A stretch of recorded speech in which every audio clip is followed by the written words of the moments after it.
Omwishengero Kateshumba bwabire ryamukoro gukurahiza kwa bebembezi bashema municipality bakansara hamwe na meya arugire yasasira abo bona abarikumuhandikaho ibitokwatirine ahari za social media barikumubeherera hanshonga z'obushomankuzi ezi polisi eriyo necondoza habwe enshuro y'ishengero eherize kwa Muhaji Patrick Mwogo swear in the name of Almighty God that I will be faithful and bear true allegiance to the Republic of Uganda.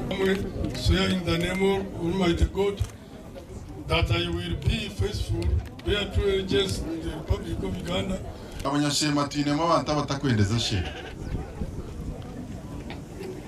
Abamwe bakuzombururu bargambi nebinga baguma mutuma benda kandi bagumize mundu batamagashema batamagashema.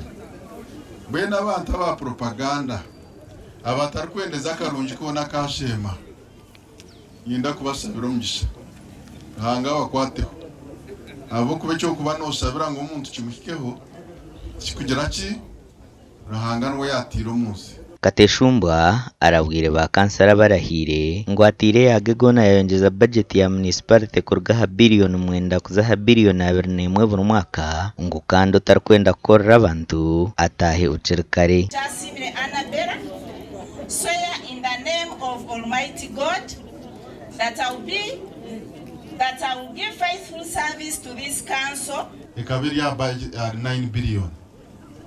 Omwaka ogwo kuturiyo twendera ebireri 18 billion. Kada 18 recurrent 16 development ziri 1.6 billion. Budget yo mwaka kuza egitwingwize ogurukwija the budget is now at 21 billion. Kandi ejo erimu eyo kwikurizinga kureba ngo abakozi baba promoted emyanya ebiretal field yaba field. Nabwanyuma ba kansara batere birahiro byo kumeba hamwe no kuhereza abantu batine kutina hamwe no kugwera rubaju. And that I will preserve, protect, defend the constitution. So help me God. I, Akankwa Santa, swear in the name of the Almighty God that I will give faithful service to this council and support and uphold the Constitution of the Republic of Uganda. Stephen Katwiro Munda nwatorino nkamukuru w'empanura z'ishengero rya municipality Milton twino mugishanko muhwezuwe kandi ababona bakwasibwe ukwato bya ofisi.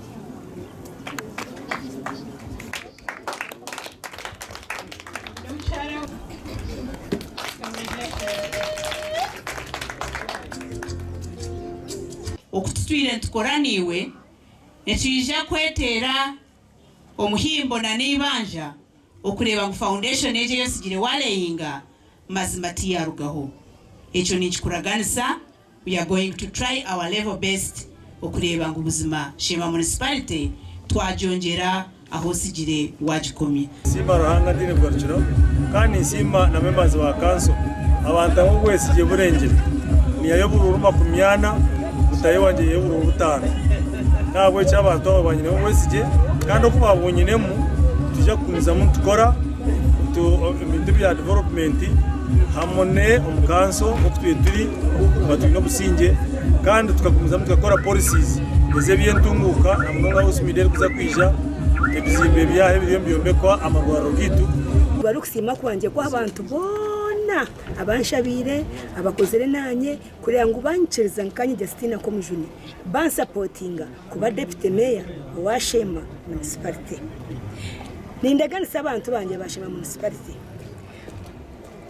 okko tukora tukozere emyaka mushanjo gitukozere kandi tugiye mu kusobanga abantu eyimeya witka harahashize no tukuza kutandika tukagumiza mu tukora cumwe Shema municipality ikagendo misho.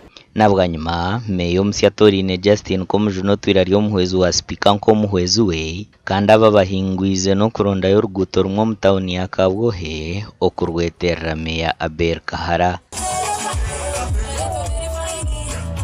Amakoraga gashakwa Michael atwakire.